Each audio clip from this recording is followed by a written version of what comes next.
Hey guys, it's the great and powerful Mr. E here. And just to let you know, we're taking our season break, but we don't want this stuff to stop for you, so you can keep enjoying content. So what we decided to do was release a couple Patreon episodes. We let our Patreon members pick. The Patreon group's a really cool group. We have a lot of fun with those guys and gals from all around the world. There's a Discord page associated with that comes with the Patreon tiers. Plus custom merch, limited T-shirts, gift cards, all that stuff comes with our Patreon. So we're going to release a couple Patreon episodes this week that they picked. They got to vote and pick which ones you guys get to hear. So please enjoy this, and we hope to see you guys in season 6. Bye. I got stuff for you. Holy moly. I need to get some snakes and release them around my house. But they love eating people. They love eating kids. These guys are the scientists of the supernatural, lecturers leaving lessons for inquiring laymen. They are applying the scientific method to a world that baffles science. They are the cryptids of the corn. Every day that you open your mouth, I know, right? I'm more convinced that you're abducted by aliens. No. And it just stood up. I mean, it just kept going and going. And she goes, what the? These are idiots. I was laughing reading this because I already knew how you would feel. Idiot. What part of the story fits your balloon? Well, This isn't a UFO. But who else has big black wings and red eyes? Batman. Well, Mothman. Oh yeah, Mothman. Well, everyone, I think we know exactly what it is. So say it all with me. It was the sandhill crane. Would you try it? No. You wouldn't eat it? No. Why? Because they're probably toxic. There'd be a lot of poop in my pants. Seen a 6-foot alligator go swinging through the air and slam into a tree.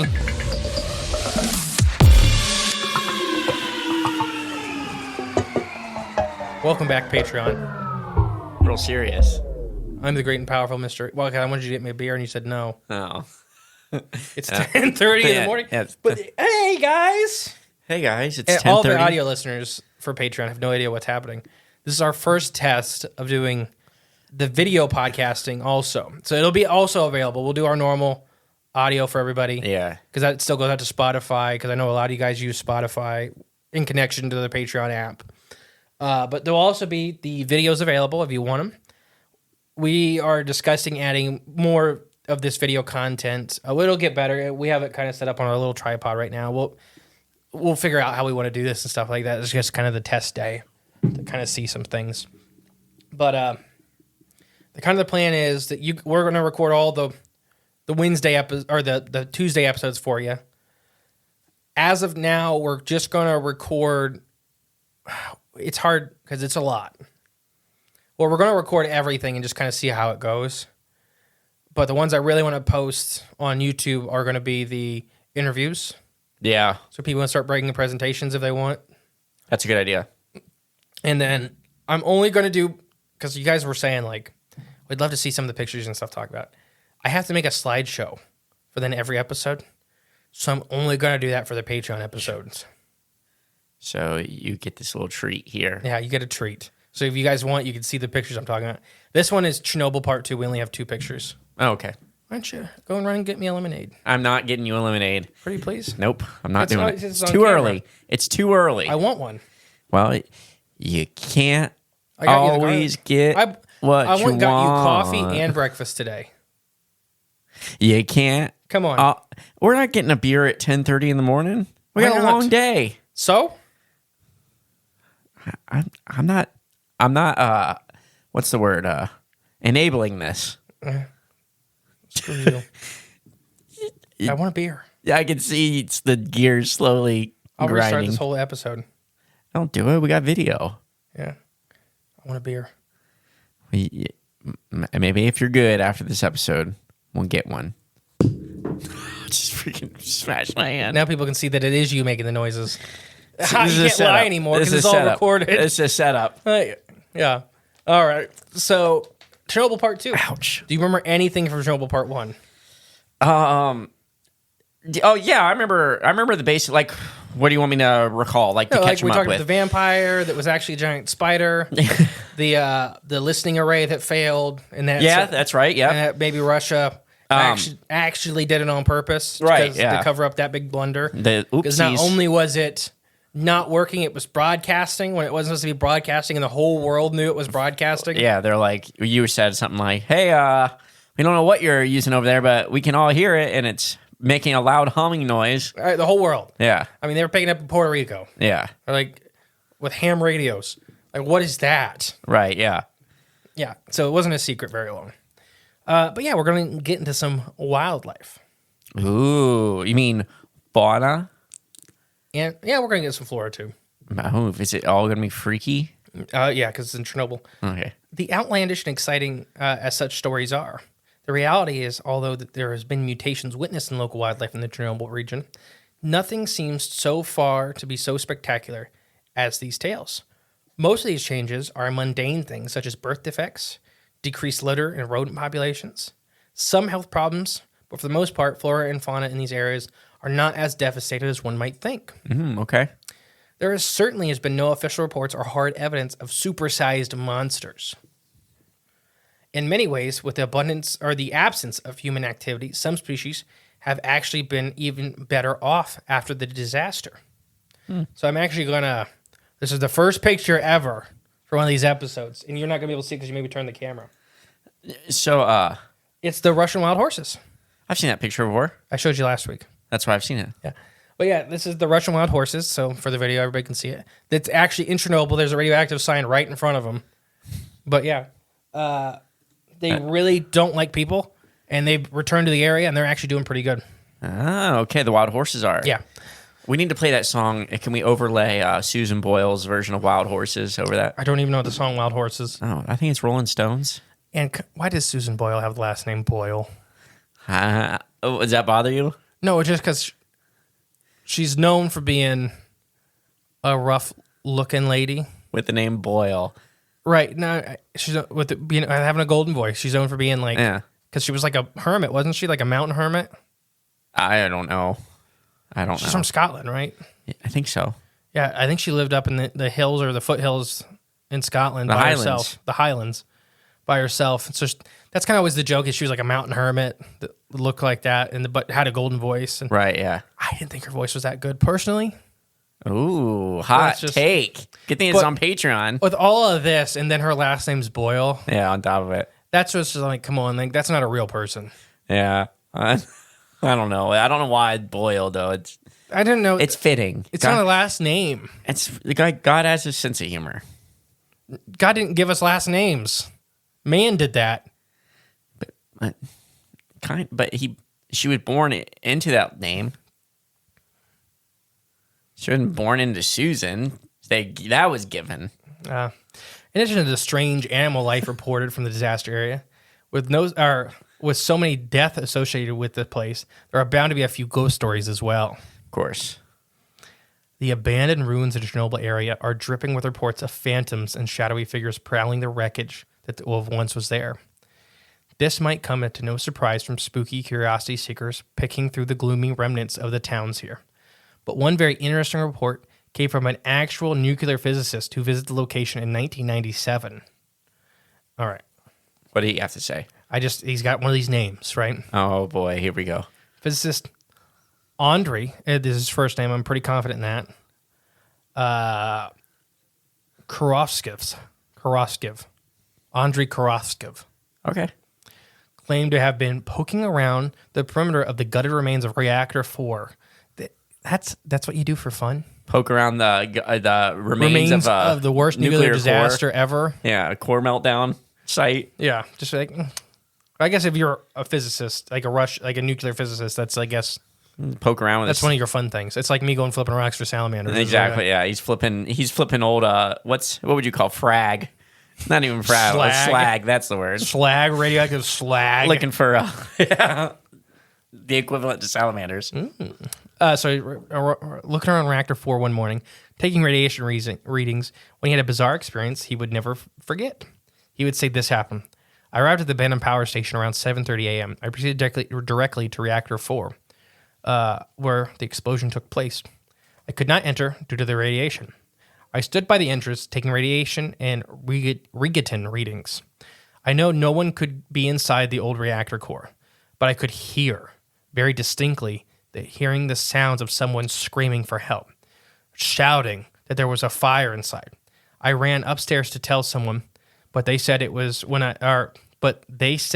when I entered the reactor control room, I was the first person to open the door in 3 years. And the only way to get inside the old reactor is through those doors I came through.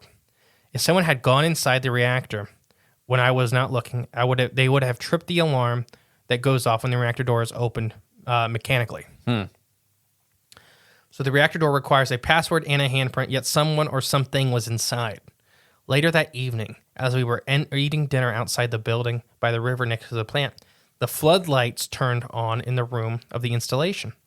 There were no way for anyone could be inside. As we ate, we watched figures that were in the power surge or something. Then, just as my colleague said that, the lights turned off. So this is translated from Russian. So there's a little bit of trip ups. Right. Basically, first thing is this is like a locked kind of tube. Yeah. There's only one way in. Yeah. Yep. And he's hearing a lady, presumably just screaming bloody murder For that help. it's on fire and she's trapped in there. And they open the door, which has an alarm and stuff on it. Right. So it's like they said, this first time it's been open in 3 years. You're not supposed to open it because it's absolutely packed with radiation. So who's that lady down there screaming? Yeah. And then the second one was they were eating outside in one of the power installations. It's like a building. All the lights turn on inside it. They see figures moving in the windows. And then as they point that out, it all turns back off. Okay. So we have these kind of ghost stories already. What do you think? And then I'll go into some stuff. I mean, obviously, it's not a lady down there, you know. You sure? I'm willing to bet, yes. In 3 years, being locked in a radioactive vault, basically, for over 3 years. I don't think you're living that long or spend 3 years screaming for help constantly. And there are people that live in Chernobyl, like we talked about last week. Right. But not in the What's parrot? Not in the chamber 4 or whatever you said. What if it's a parrot? A bird? Yeah. Oh, like a lab parrot that just Help! yeah, help. I'm starving. Fire! Yeah, I haven't eaten in 3 years. We're probably flying in out the top. Oh, you think so? Well, there's probably broken windows on, extra floors and stuff like that. So he flew inside, trapped himself, and waited for the day that someone was coming to actually explore the place to scream for help. Well, it probably was screaming for help forever. Oh, okay. That's just the only thing it knew. Yeah, it's the only word it knew. Well, parrots lived in their 80s. Yeah, parrots that are probably well taken care of, that are fed. Well, these are nuclear-powered parrots. That aren't living in a nuclear fallout. What if it's like a super mutant parrot from like Fallout? Oh, that guy should have probably found it and captured it. So it flies by like flexing, like a bodybuilder. Okay. So you know, super mutants on Fallout. They're like the super huge, like they look like Hulks running around. Yeah, I don't know for sure. So I can imagine. They look like Hulks running around. That's kind of the joke. Okay. And so he flexes, and that's how he flies. Just that strong. Yeah. Just flexes his wings. Doesn't flap. Flexes. But yeah, so I mean, we talked about this many times before. Like, I wonder if it's. We talk about like Civil War ghosts and stuff like that. Mm-hmm. I wonder if it's just so tragic that these are burnt-in images. That's what I would imagine. And I kind of think that there's like radiation. There's much more connected with like the paranormal and radioactivity and stuff like that. Because quantum physics is the thing I've been trying to quote on the main show for the last couple of weeks. Not subatomic physics, quantum physics. Quantum physics, okay. And Albert Einstein described it as spooky action observed from a distance. Yep. So I really think there's a lot. I think it's all will be science one day. That's how you know, like, he was a hack. Old Albert Einstein. Why? Because, no, this stuff that doesn't make sense. It's just spooky action from a distance. Let's not even factor in any of our equations. He didn't say that. He did it, though. I know he didn't say it. He just did it. No, he thought it was interesting. He just is like, it's just stuff at this point, we can't explain. You know, when you're peddling fake science, it's... What fake science did he peddle? you want to attack Albert Einstein, get into it. Yeah, not for this show. Yeah, because you don't really have anything. Plenty Contrarian. of things. Contrarian. Yeah. Well, you just helped invent the It's funny because now I can actually see you when I mute you. Manhattan Project. Which he left. After he realized they put his name on it, he's like, "Yeah, I'll do this for you. Just call me Carl." And they were like, "No, your name's going on this." What? After he already built it. But I already built the murderous device. And they're like, well, it's too late now. Shoot. That's it. They're like, if you do this, we'll put you in every textbook, every science book for humanity. So he built it. He's like, deal. So do you think these are actual ghosts, or do you think they're on images? I think they're burnt on. I think they're that. Why would if it was an actual ghost? I mean, trying to communicate with somebody, screaming help, trying to draw them in there. Is it? Well, we didn't even get into that. That there's already stories of vampires and stuff like that. What if it's a mimic? Just drawing you in. Yeah. Okay, I guess it could. I mean, that's what skinwalkers and stuff like that do in North America. You know, that's a favorite voice is a woman in danger. Yeah. Because a lot of times a man will just be like, "Oh, I got it." It overrides. Yeah, it overrides a lot of your thinking about it. You know, because you're like, "Oh no, somebody's instinct. I got to go help somebody." Yeah, that very well could be too. Because if let's just say that meltdown weakened the veil or the void between worlds. Which I really think they do. Yeah, I think so. I mean, we're at the end of this. We're going to compare another very nuclearly active area in North America that also is full of strange and paranormal things happening. Point. Oh, maybe. Okay. But it's just weird that it's just like, yeah, it's like Mothman was seen at both of them. Bum, bum, bum. But I kind of think, and I've talked about Mothman being this interdimensional raccoon kind of being. Yeah.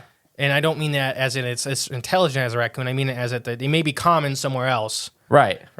And that they are a good pointer of when things start going, like when the veil starts getting thinner. Because you looking around Chicago, like when we did the Chicago Mothman saga, that was what we think was the particle accelerators weakening the veil. Yeah. And you start seeing Mothman-like things. Point Pleasant, they weaken the veil. You start seeing Mothmans and other things too. Gives you the heebie-jeebies. And when Chernobyl blew up, because they seen Mothman in the weeks before Chernobyl, and then a bunch of those helicopters were dumping water, kept saying there was a giant black bird they almost kept hitting, flying in the smoke. That's right, yeah. I remember the helicopters, it was the biggest bird ever, it was just this huge thing. And it was freaking out just as much as we were freaking out. Right, yeah. One guy called it a pterodactyl, and described it more like like a normal Mothman. It was clockwork from Sly Cooper. But you imagine how scary that is. Like you're flying a helicopter and it's pure black radioactive smoke. Yeah, and then this thing. Well, for everybody involved, like it's just like you're trying because you can't see your target. You're just trying to guess where you're dropping. Yeah. I don't know. Ready for more? Yeah. All right.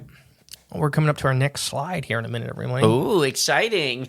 Reports of paranormal activity are so common in Chernobyl, it's become a destination for ghost hunters.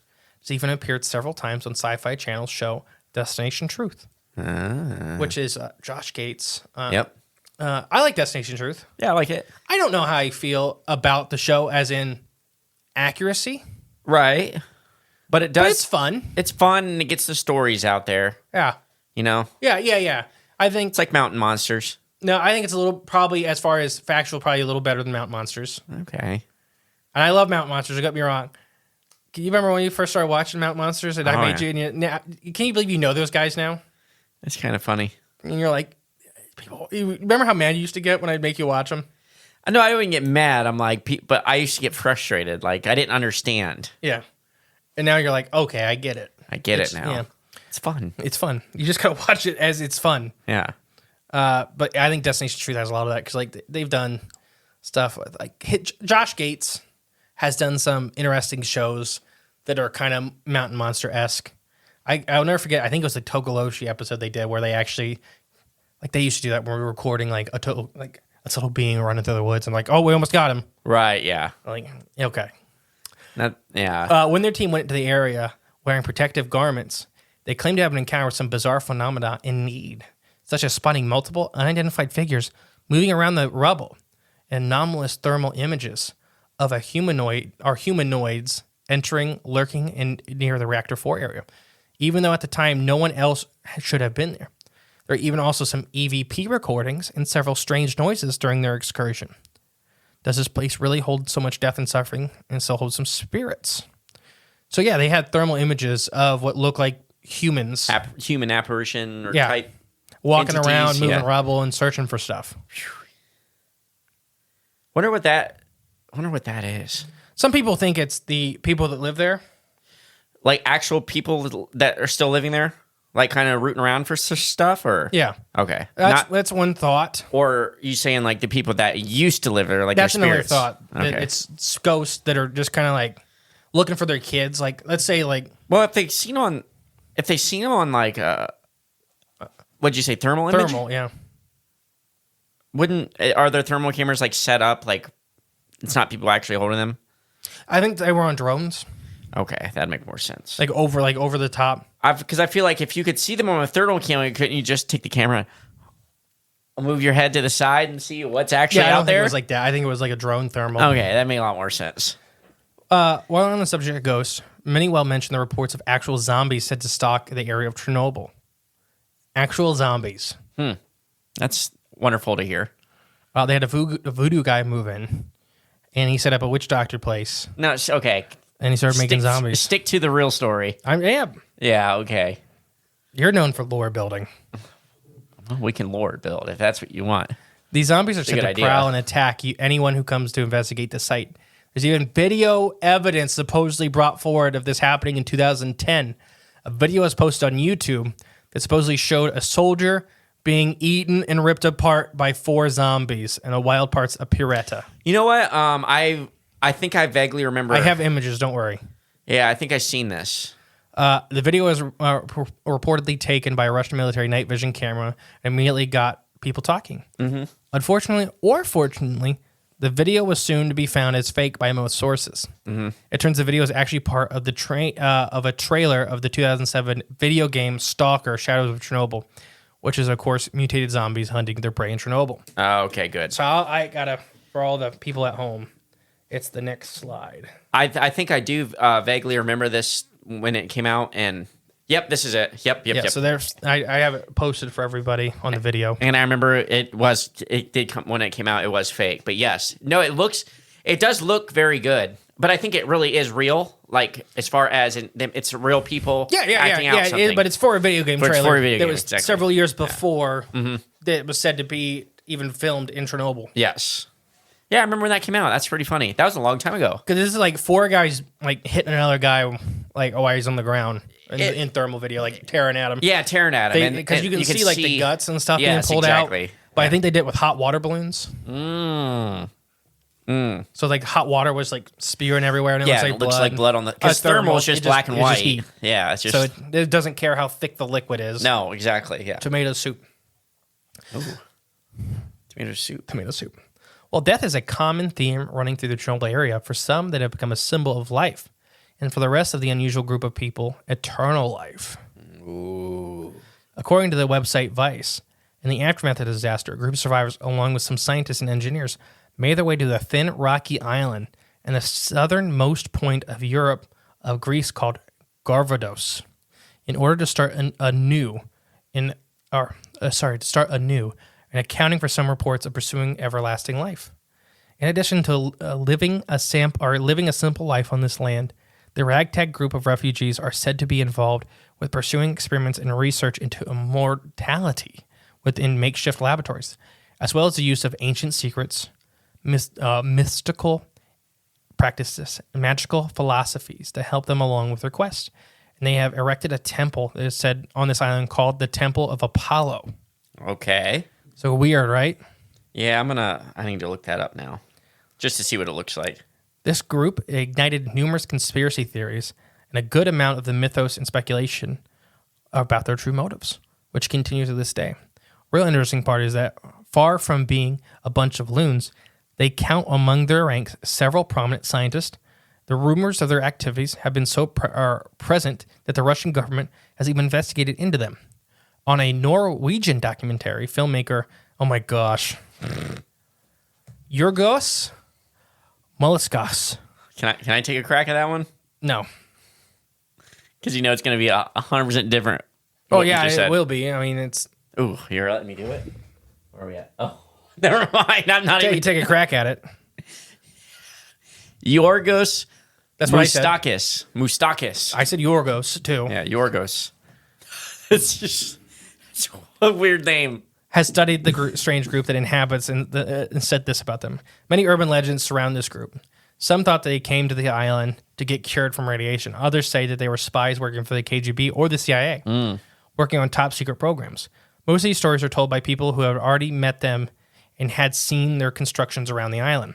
And there's no really... You can find pictures of the island itself. Mm-hmm. It's just a little tiny rock out in the ocean. Ocean or Mediterranean? Mediterranean. It doesn't matter, but... Yeah. Either way. It's a little tiny rock. I couldn't find any pictures of the actual place itself, like the Temple of Apollo they built and stuff like that. Well, is it not the same? I found pictures of... There is a Temple of Apollo in Greece. Yeah, so it's not that one. No, there's like a big Temple of Apollo in Greece. Gotcha. This is okay. a recently made one. Makes a lot by more the sense. same name. Makes a lot more sense. That is also in an island in Greece. Gotcha. Yeah, the one is in Delphi, I think, or however you say it. Yeah. So nobody knows what these people are up to on the island. Are they seriously getting closer to the secret of immortality, or a bunch of delusions and possibly insane cultists holding onto a feverish dream? Whatever they're up to, it's one of the weirder and more intriguing tales revolving around Chernobyl. With all the strangest, one might wonder if the alien activity connected to Chernobyl is the answer, and of course it is. Every time. Before we get to the aliens, so... Wait, were you making a joke there or no? What? The aliens, like, if it's connected to aliens, of course it is. Like an ancient alien joke. Yeah, kinda. Like, I don't know. Could it be ancient astronaut theorists? Or could it be aliens that did this? Ancient astronauts theorists believe? Yes, of course. Yes, it is. No, so do you get what I just said? Like, survivors from Chernobyl, a group of scientists and survivors Left and Chernobyl, moved to this island. outside of Greece. Yeah. And they started building all this crazy stuff. Yeah. And yeah, I heard what you said. Do I get it? It's real. Like, there's people out like on this island from Chernobyl. Is it just because they moved? Is this like because everything got taken from them? Right. I mean, people have to. If you were living there, you had to move out. It's not a great island. You got to live go on. somewhere. Like, I want to make it clear to everybody at home. It's not Yeah. like a beautiful paradise island, like Hawaii or something. It's a rock. Yeah. But I mean, I had to be some significance as to why they went there. But Because there's probably nobody living there. So were they banished there? Yeah. Well, for radiation sickness. Like, yeah. Well, remember we talked about in episode 1, Chernobyl AIDS. Forgot about that. Yeah. So what if this was a part of that propaganda, sending all these people It could have been. Yeah. like go live out here? Because Well- there was all these high level scientists that were involved with Chernobyl that had Chernobyl AIDS, quote unquote, as far as the government's concerned. So is this a way to send them someplace to keep working? Right. Well, they moved south, and people, where are you guys from? Like, Chernobyl.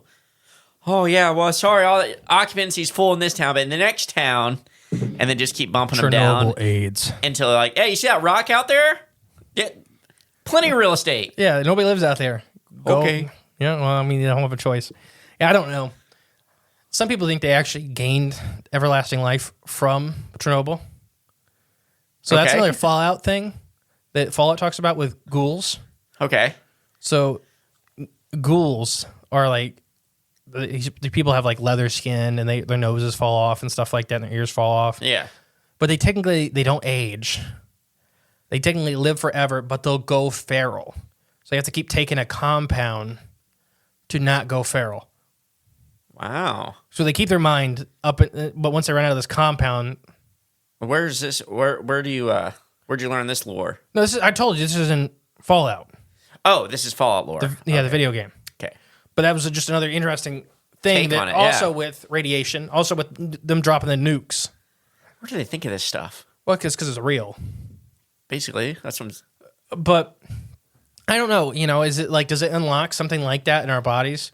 That turns off the age thing. Yeah, because there's a lot of biologists working on age because it doesn't. Makes It's sense. really weird in mammals. Because it's just your cells basically just slowly degrading over time. Yeah, But it's your DNA breaking down, but your DNA doesn't have to break because we used to think it had to break down. But animals like immortal jellyfish, oxalot, like they show that you don't have to. right. So we don't know where that came from. We don't know if it's a population governor. So, because if everybody lives forever, Yeah, you're just gonna keep. there's too many people. You're gonna run around real people fast. starve to death. I don't know. It's like heat death of cells and stuff like that is another part of aging. Mm-hmm. So, did this turn off something? And Right. they moved him out here to keep studying it? Because she's better if it's happening to scientists.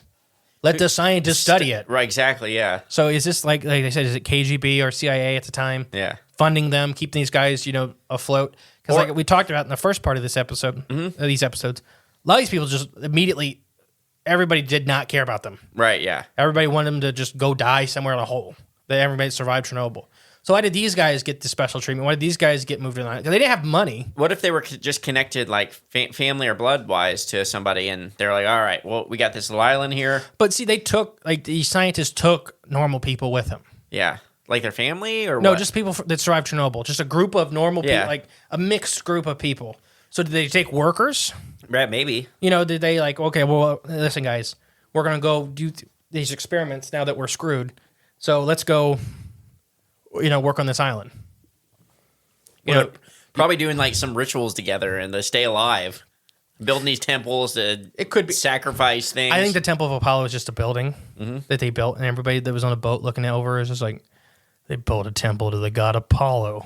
or what if it like looked like Nobody talked to these people. What if it was a smaller model of the actual temple of What if Apollo? they just built a house out of stone? Because the only thing on this island is stone. Yeah, And everybody's like, it's a temple of Apollo. And these scientists are like, no, that's the bathroom. There's just rocks here.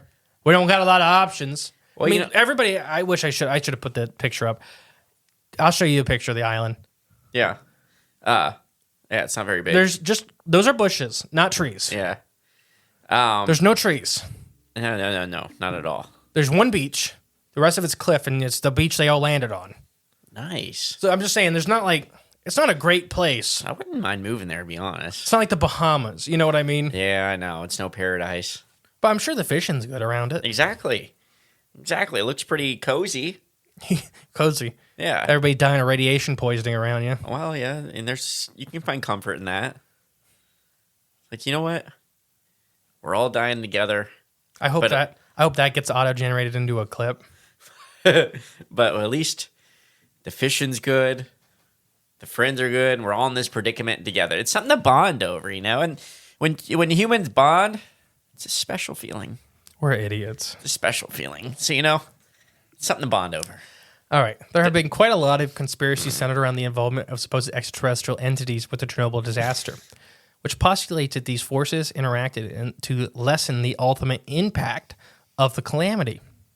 So they think that aliens got involved. Some people think it was... To make it not as bad? Yeah, that it would have been a lot worse. And there was this whole string in the 60s, 70s, and 80s of aliens and nuclear power plants and nuclear reactors and bomb sites and stuff like that.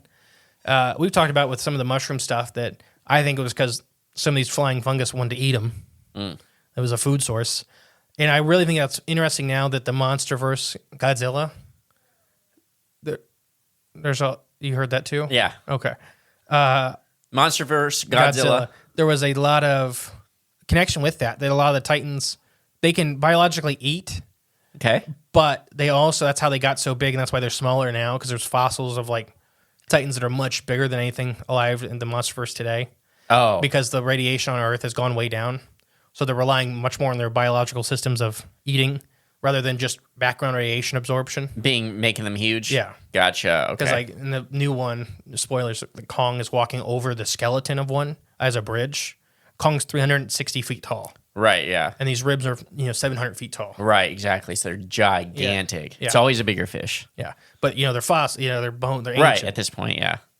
So I kind of wonder if there's something with these things. Is it What if- it's a way another way they can feed is off of radiation. Yeah. So because they're living above the protective layer, the ozone layer, where radiation is much more abundant. Mm-hmm.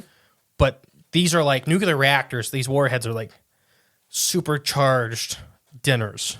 Gotcha, yeah. So It's like a Hungry Man meal. and even if they can't eat it, like Yeah. keep in mind if they're probably it's hard to explain. There's ways of viewing radiation like thermal imaging. so they probably can see in that spectrum in a way. Yeah. Or maybe So they it's smell probably it. like a big blinding light, Yeah. and you're like, oh, what is it? What is it? It could be like a smell kind of thing too. Yeah, like, so it's a no sense that we don't have, so it's Like when you're impossible to explain. like when you're sitting in the living room and someone's in the kitchen making like cinnamon rolls and Yeah, you're, there we go. Ooh, and you get up and start looking for it, and then you finally find it in the kitchen. You pop up in the oven to shove your head in there, and then Delicious. delicious. Atlas is in the room just screaming, not in anger, just making No, noises. just yeah. In the days leading up to the explosion of the nuclear power plant, there were several sightings of UFOs in the vicinity, including groups of eyewitnesses who claimed the mysterious object in the sky above the area for a full 6 hours, just staring at them. That's not Very point pleasanty. Well, there's just a UFO hovering. Everybody, like literally, they talked about this UFO being like people were looking at it. Okay, and then they left. They got bored yeah watching a giant UFO floating in the sky. One of the UFO witnesses, Morcom Vostok, would say this at the sighting. I and other people from the team went to the site of the blast at night. We saw a ball of fire. It was slowly flying in the sky. I think the ball was 6 or 8 meters in diameter. Then we saw 2 rays of crimson light stretching towards the 4th unit, which is that Tower 4. Okay. The object was of some 300 meters from the reactor. The event lasted for 3 minutes. The lights of the object went out and it flew away in the northwesterly direction. Okay. So, once again, translated from Russian. Right. Yeah. You shouldn't have me do the next translation. I'll just read it in a Russian accent. Yeah. Burning ball in the sky. That's Russian accent, not translated in Russian. That's translated from Russian. The ongoing speculation among UFO enthusiasts is that these forces are seeking to contain and displace the damage of this disaster to even avoid a full nuclear blast, which is made from all evidence considering that many of them have come to the conclusion that the catastrophe could have and perhaps very well should have been much, much worse. And that a lot of people really do believe that. It's That kind of should have been worse than like it was. Chernobyl is kind of weird because how small it actually was. Yeah. It should have been for a full-on blow-up like that. Yeah. Much, much worse. Interesting. Some witnesses have claimed that they've seen mysterious unidentified objects in the sky immediately preceding the disaster. One was Jerry Washington, had explained that other rather credible professors saw weird things in the sky, saying this. I offer this now I can't talk. Explanation? Yes, from Dr. Vladimir V. Rustov. Lectures are published in the MUFON 1994 Symposium Proceeding. About 1 month before the Chernobyl disaster, I had talked to the air traffic controller in the Kyiv airport. He told me that, according to the pilot's reports, there was a rising number of UFOs observed in the area in the Chernobyl nuclear power station. Later, it became known that the night of the fire in the Chernobyl nuclear power station, some 3 hours after the explosion, a team of nuclear specialists saw in the sky over the station a fiery ball of colors of brass. The witness estimated the diameter was 6 to 8 meters, and its distance from the burning nuclear reactor number 4 was some 300 meters. Just before the observation, the specialists measured the levels of radiation in the places where they were standing. It was measuring at 3,000 microgens per hour. Suddenly, 2 bright rays of crimson color extended from the ball reactor that lasted throughout 3 minutes. The rays abruptly faded, and the ball slowly floated away in the northwesterly direction towards Borovets. Then again, they took a radiation monitor, and the display was only 800 microgens per hour. So it went down? Yeah, it was like it absorbed a whole bunch of the radiation, then left. Oh, I see. Okay. So, like literally, like I just said, whether you want to think it was intelligent or not, this beam of light, this thing of light came in, flashed these 2 long beams, these rays or tentacles, Yeah, I was just going to say that. absorbed a whole bunch of the radiation, and then left. So you could go that was the intelligent beings piloted whatever, Right. and absorbed radiation to help save more lives. Or you go organic UFO, literally the Godzilla style of like absorbing radiation to feed, yeah. and it just sumped it all up like a big sponge. The crazy thing is, this happened. It happened. No, I want to make that very clear. This is recorded. This happened. So, where do you... Because if it happens, okay, so if it happened, it's real. Like, it's measurable. It's tangible evidence. This happened. There's scientific measurings that happened during this event. So explaining it's mind-blowing. I'm glad you enjoy it. I'm trying to like even just just to try to make a logical, practical case as to why and how. Yeah, so And many nuclear physicists thought this reaction should have been much worse. Yeah. This thing going critical like this, there shouldn't have been survivors, let alone people in Sweden probably should have died. So there were survivals from. Don't say that. Well, I'm just saying that's how bad it should have been. Yeah. You're that pair, you're lucky. But people that were living a few miles away lived. Live still. And I'm stumbling over my words, though, trying to think of the right thing to say. But it's trying to just put it in perspective that this happened. This UFO came in. All the scientists recorded the radiation.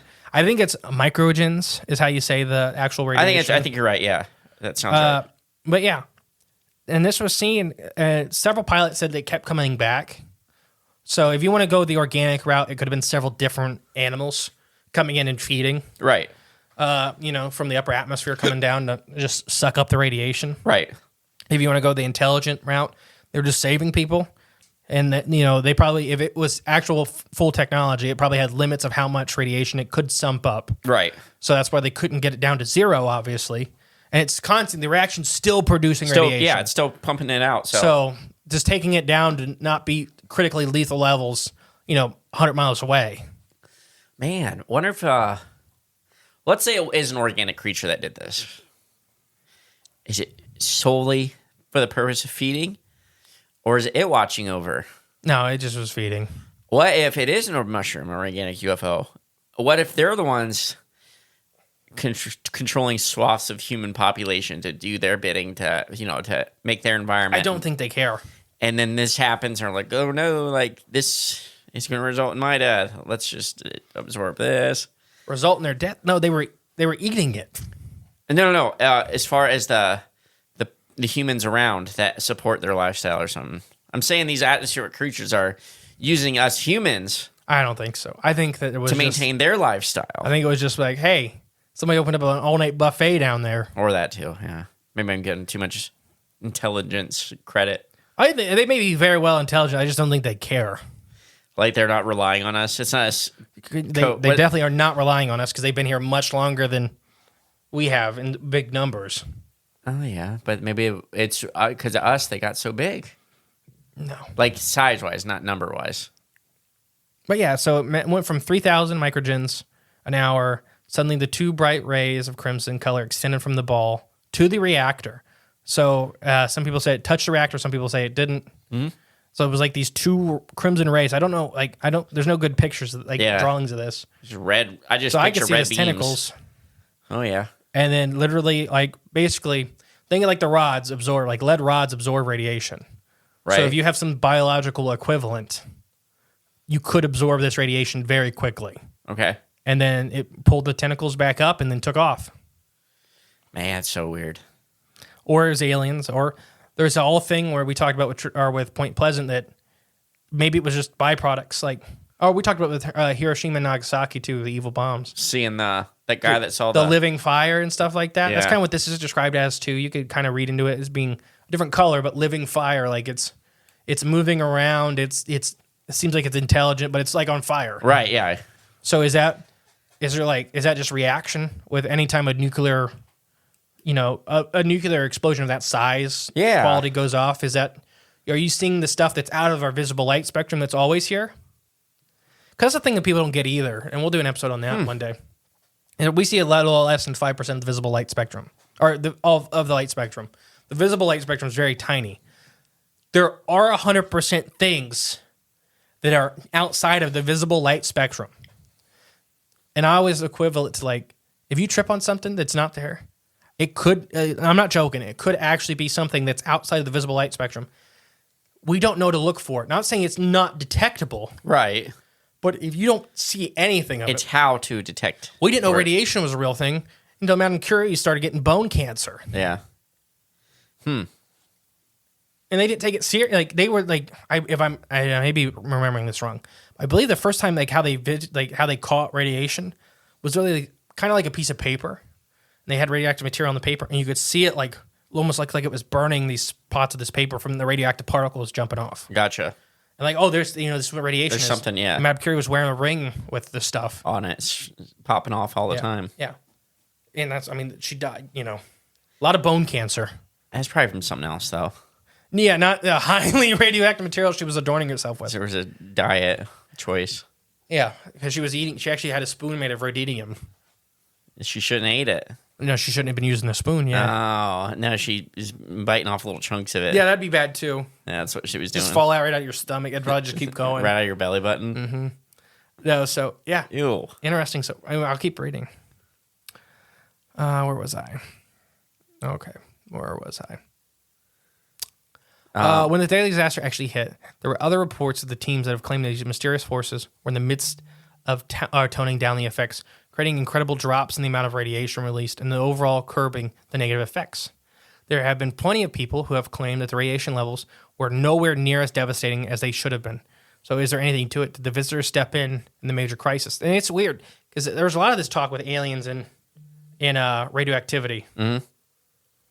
So did they so let's say aliens are real, like as in true definition of aliens from another planet are real.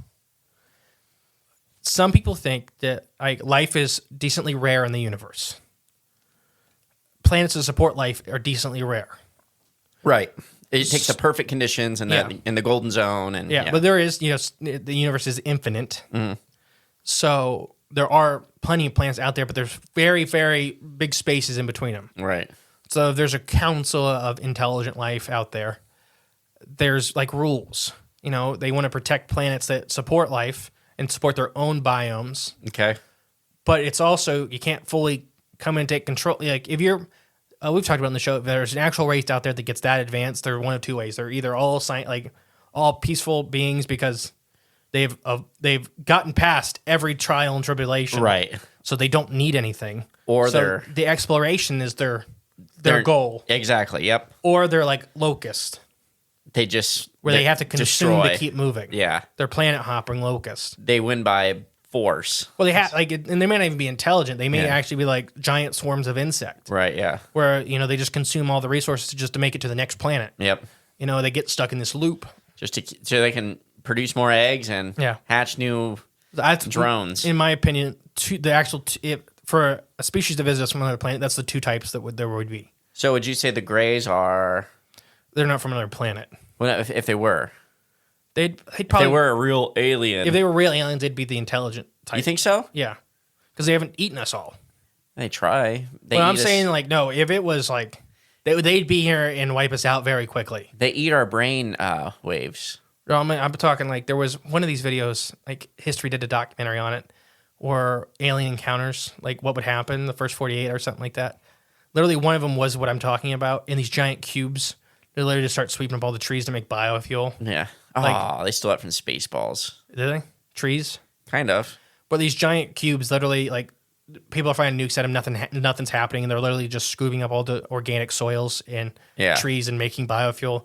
So literally, humans and animals and everything is getting eaten up. Yeah. And there's just nothing anybody could do about it. Yeah. That's what would happen for that race, because they don't care. You either have to just not care about anything else to survive. See, you got to build some thermal detonators, and you throw them in the sky when they suck them up. For this, that would mean that's maybe why they care about nukes so much, because it causes irreversible damage. It may be causing stuff outside of, we talked about visible light, outside of our understanding of what we have in our biome. There are probably extra dimensions to our living space that we are affecting that we may not understand. What if the Earth truly is alive and it's a live organism? And I think it is in a way. And this is one of its white blood cells, basically. Well, see, if it was that, I think it would just kill us. Well, it can't do that because it needs us. It does. The Earth. I want to make that very clear. The Earth does not need us. We need the Earth, and I think humans have forgotten that. Well, no. It needs our relationship with it. Does not. Yeah, that's how God intended. Yeah. See, so it's a relationship, but that anyways. needs to coexist. And when we screw it up, the Earth corrects it. What do you think about aliens saving us from nukes? Because, like I said, tons of people actually recorded this phenomena. Right. I don't think it's that. I just don't think. I don't think it is. I don't know why. I don't think it is either. I'm just saying I could see the organic UFOs. That I believe more. If it's an alien, then I think there's a lot of dark forces, around the world and have like quote unquote alien beings that work for them and do a lot of heinous, awful things. Do I think there's a flip side of that where there's beings that are also powerful? They're doing good. Yeah, I think that's possible. There has to be, yeah. So could this be an example of that? Maybe, perhaps. And then maybe the good... Actual angels? Kind of, yeah. No, that is my thought in my head. Actual angel, like... Same difference, yeah. Just taking the radiation down. Like, you can't... It's like a kid.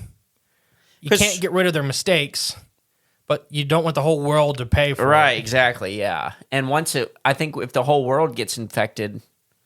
Yeah, I mean, you screw everything up. I mean, there's a reason we stopped using nukes. I mean, technically we still make nukes and we still have them, but nobody's used one in a long time. Even nuclear testing has kind of stopped. I think once that manhole cover hit that alien planet. yeah. I just seen somebody post a meme actually on our page, on the Cryptids of Corn meme page. With the manhole cover? Yeah, it's like you're just a budding alien civilization. You look up in the sky and there's a glowing light. Your scientists realize it's a manhole cover from a far-off planet coming to wipe out your population, and just hits the planet, and like everybody dies. It's like the meteor for the dinosaurs. Yeah, it was us. A manhole cover. That's insane. Launch into space. Fastest man-made object ever. It's impressive. There was a trivia thing with that, and I got in a fight about it. Oh, what was the question? We were up at Ronald McDonald, because it was a jet was the fastest man-made object ever was their answer. I'm like, that's not true. Yeah. And they're like, yeah, it is. It goes 3,000 miles per hour or whatever. I'm like, nope. There's a manhole cover currently going 14,000 miles per hour. Maybe passing Pluto. Maybe an object, a pilotable object. But that's not how the question was worded. Right. Yeah. A manhole cover, man-made object. The speed was man-made, and so was the object. It's currently, I think it's like, I can't even remember how far out in space it is. It's out there. Imagine if you're an alien, you get to the edge of the solar system, and as you pull up, a manhole cover just passes. You're like, flies by, yeah. It's like we're in the ghetto. Technically, wouldn't this be the fastest man-made object? You ready? Wouldn't it be? It's my voice, made by man, and it just got heard halfway around the world. No, like that. That's not as fast. I don't know. I still got to edit it and stuff like that. So by the time it's all done, it'll be like 3 weeks to be heard around the world. But by the time they hear it, it's like instant. But it's not. It is. From start to finish, it's not. Oh. You're the contrarian. You're the contrarian in the whole. So. No, aliens, no. Good aliens, maybe. Made a lot of connections with Point Pleasant. Yeah, there's a lot. And I really think it's a very similar area.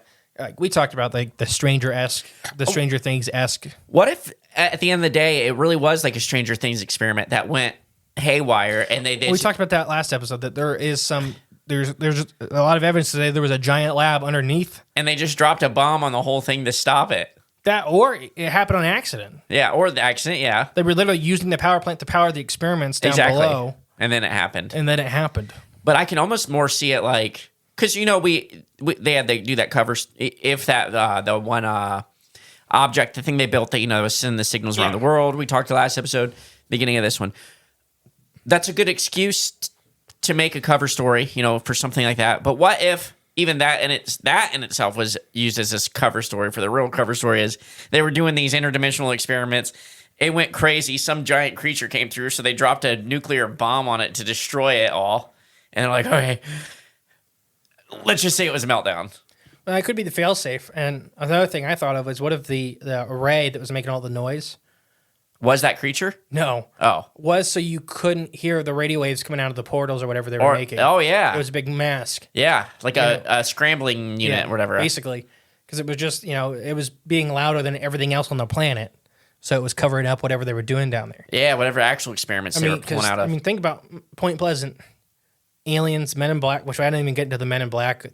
There were some people said the Smiling Man was there also. Indrid Ooh. Cold-esque beings were also at Point Pleasant, or not Point Pleasant, Chernobyl before the reactor went off. What if it's these beings that are the ones that are like running things?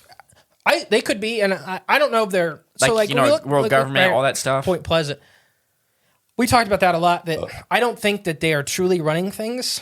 I think that they have their agendas and they're quite powerful. Mm-hmm. But if you look at it, like Point Pleasant, the U.S. government was chasing these beings constantly. Right. So they, from what it seems, is they were not working in tandem. No. Right. But these beings were doing nefarious things, and the U.S. government was either trying to stop them, catch them, do something. Well, what I'm if... not saying the U.S. government's good, but, Right. you know, they were in competition. I think there's some people. I think there's people in the government that are good, you know, want to do good things, but I think the compromising on the whole, you know, the government's, the people at the top are compromised. But what if they're compromised by this weird group, the Indrid Cold type people group that have like advanced tech and all that, and is doing all this crazy stuff, and then, but like how government does, it's compartmentalized. Only the people at the top truly know. So anyone down, they don't know, and they're just like, oh no, we gotta defend our country from these things. But these things are the ones running everything anyways. I don't know. It's just a thought. What are these beings? What are these smiling men and spaceships? See, I kind of wonder if they're, and we talked about this Point Pleasant a long time ago, that they live these other sides, and they want to come through, but they're trying to get these doorways bigger. Right. So that's like Point Pleasant. Or they feed off these radiations. You know, what if they're just extra-dimensional beings that feed off radiation like parasites? Like, they're the things that live in the wounds. Right, yeah. So they just happen to have a face that looks like ours. So if you are a festering thing, you want more wounds. A festering wound. Yeah, like if these holes we're making are wounds in reality. Right. They are literally like bleeding wounds, like stuff's leaking out. You know, that's how we get the Mothmans, you know, the UFOs and stuff like that. Right, yeah. They're just things from somewhere else. They're not good, bad, and different. They're just things. They just exist. Like we talked about, grizzly bears aren't good or evil.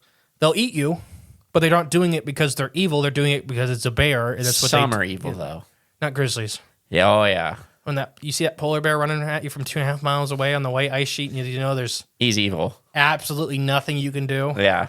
That's bad. It's so scary. It's nightmare fuel. Get your fist. What you should do is run at the bear. If you're trapped in the ice sheet with the bear, just run at the bear. It's just throw it. You may have a chance where it's like, whoa, Yeah. that's not happened before. Yeah, you might, because That's how hungry it is. if you let it come to you, you're gonna die. You're gonna die. It's a polar bear.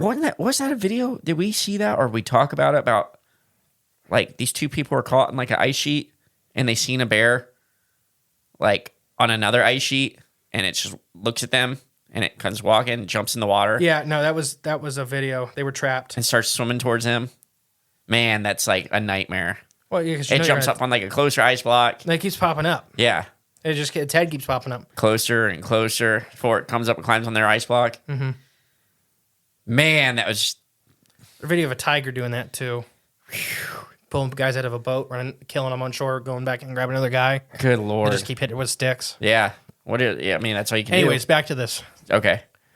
So, I mean, I really don't know. I really think that, because I think there's some stuff for this is Hiroshima and Nagasaki too.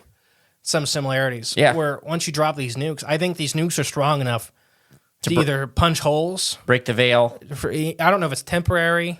I don't know if it's like, because like look at Point Pleasant, it died down. Like there's nothing there now, in my opinion. Like maybe like the normal Appalachian stuff. Every once in a while. Yeah. But there's no like, there's the black men in black suits aren't running around with Mothman and No. the Braxies and the Grafton monsters. Like That's all gone. And I wonder if it's because these scars heal over time. Mm-hmm.